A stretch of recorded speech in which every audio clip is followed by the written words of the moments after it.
Yan mga bro, so magandang araw sa inyong lahat ano. So bali mga bro, ito po yung update natin dito sa ginagawa natin na Sniper 150. Bali ito mga bro, yung Sniper na nagkakaroon ng error 1 at saka ng error 3. Doon sa mga nakapanood ng part 1 or sa hindi pa nakapanood, hanapin nyo na lang mga bro yung video kasi nasabi ko doon yung mga problema nito at saka kung ano yung gagawin natin. So papakita ko sa inyo mga bro yung ginawa natin at i-share ko sa inyo kung ano yung naging salarin niya, bakit nagkaroon siya ng error 3. Okay, so yan mga bro, bago natin umpisan yung ating video, yung mga bago pa lang dito sa ating channel, huwag niyo pong kalimutan mag-subscribe and hit the notification bell para po palagi kayong updated tuwing mag-upload po tayo ng mga panibagong videos.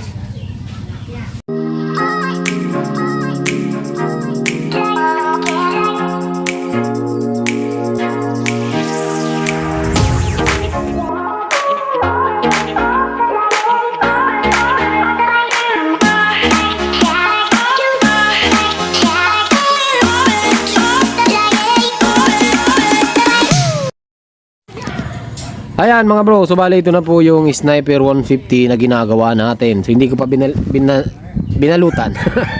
Hindi ko binalutan. Medyo maingay mga bro. Ay, pangit. Hindi ko pa binalutan mga bro para makita nyo yung ginawa natin. So bali, binalatan ko yung kanyang harness para makita natin kung mayroong putol sa mga sensor. So, pakita ko muna sa inyo yung nangyari. Diba yung part 1 natin, nagkakaroon siya ng error 1 tsaka error 3. Ayan, lumalabas yan. So, start natin. Ayan. Kita nyo? Umaandar yung motor pero wala nang error 3. Gumagana na yung kanyang RPM. Ayan o. Hey! Diba? Umaandar na mga bro. Wala na yung kanyang error 3. So ano yung naging problema? Ang naging problema mga bro is yung sakit ng CKP mga bro ay naglulus. Tapos dito mga bro, basang-basa to. Nung binalatan natin ito mga bro, basang-basa ng tubig. So ang ginawa natin, tama nga yung nabasa natin dun mga bro sa Google nung research natin.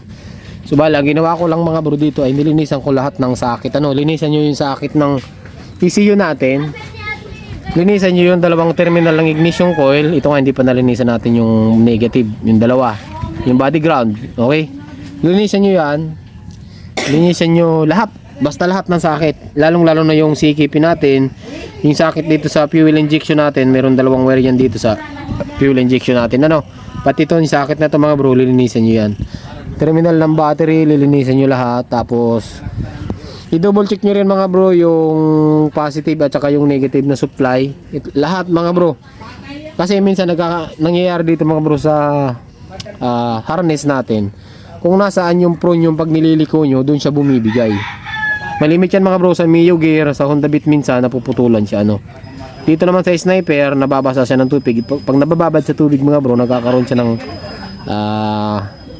problema. Pag na-stackan siya ng tubig, syempre may supply siya ng 12 volts na supply. Minsan napuputol siya. Tapos ito, napansin ko dito mga bro, ayan Kita niyo yan. Hindi tayo may gawa niyan mga bro. Ibig sabihin, nagawa na rin to ng iba. Kumbaga, kagaya nito mga bro, ayan So hindi rin tayo ang gumawa nito, dati na siya, nakatape na lang siyang ganyan, pati yung mga to. Buhol-buhol na dito mga bro, ito, kita niyo yan Kita niyo yan, ayan ang mga tama na mga harness. Ayun. So syempre, total kinalas na natin, tanggalin na natin to lahat mga bro, para lalo natin ma-check kung may problema talaga yung kanyang harness. Ayun Ito mga bro ay nagawa na rin to dati. So ititip na lang natin ng ayos kasi kinalas natin. Mas maganda, tipan natin to ng maganda kahit mabasyasan ng tubig, hindi siya basta-bastang papasukin ng tubig Yan. So nasolusyon na naman natin yung problema. Sana lang tumagal. Malalaman natin. Kasi marami tayong re-rewire dito mga bro. Meron kasi itong mga load, naka-all eye siya. May mini driving ini. So meron siyang mini driving dito na dalawang magkatabi. May rapid pa. Ito, may mga wire pa ditong nakaano mga bro.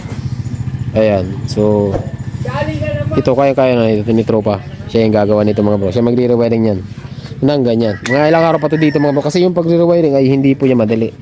Pag minadali niyo yung pag-wiring, madali niyo matatapos kaso wala po siyang quality Mas maganda yung hinay-hinay pero sure ball kasi hinihinang natin yan mga bro lahat Pag FI po ang ginagawa natin pag rewiring, mas maigi nakahinang kasi ang FI engine na motor mas masilan siya kumpara sa decarburador.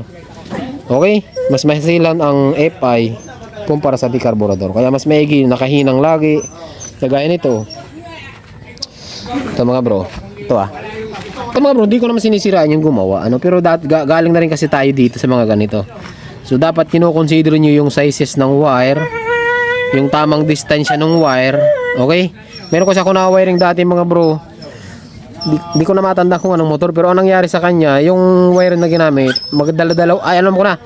Ano yun? Charger ng cellphone mga bro. Charger ng cellphone, nasa unahan lang kinabit. Bali, mga 2 di pa yung wire. Bali, binuhol lang dito sa unahan. Binuhol lang sa unahan.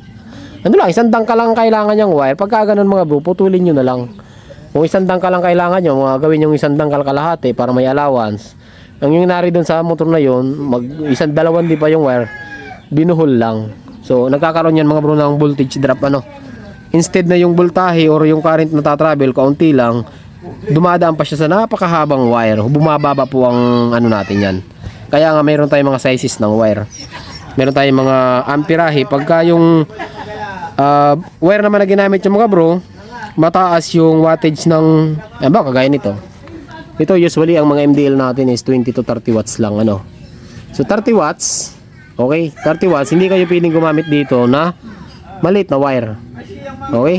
Yung mga pipitsuging wire na nabibili, pagka ginamit nyo, iinit po yung katagalan. So mas maigi rin dito mga bro, pagka 30 watts pataas yung MDL natin, mas maigi po na nakarelay tayo. So doon sa nagtanong pala kung pwede gumamit ng isang relay sa high and low, pwede po yun. Pwede gumamit. Ang ang masasuggest ko lang sa inyo mga bro, dapat magandang klase din ng relay. Tapos ipwesto nyo ng relay na hindi siya nababasa. Kasi kahit quality yung relay mga bro, kapag ka nababasa, hindi rin tatagal yan. Nasubukan na kasi natin yan. Kaya itago nyo yung relay na hindi siya nababasa. Ba't tayo napunta doon? Basta yun lang mga bro, yung ginawa lang natin dito sa error 3 at saka error 1, linis ng lahat ng socket, check ng harness kung mayroong putol, lahat ng sensor nilinisan natin. Tapos yung CKP sensor na yun, ayun lang mga bro. Ano yun? Tanga, kitang-kita ayun. So ito mga bro ay rewiring na lang to. Okay, rewiring na lang to. Ulitin ulit natin, baka may error na naman Ready to go! Push start. Napakaangas mga bro. Alright ba tayo dyan? Solve na ang problema. Sana lang wala na talaga. So hanggang dito lang yung video natin mga bro. Magandang araw po sa inyong lahat at ride safe po palagi.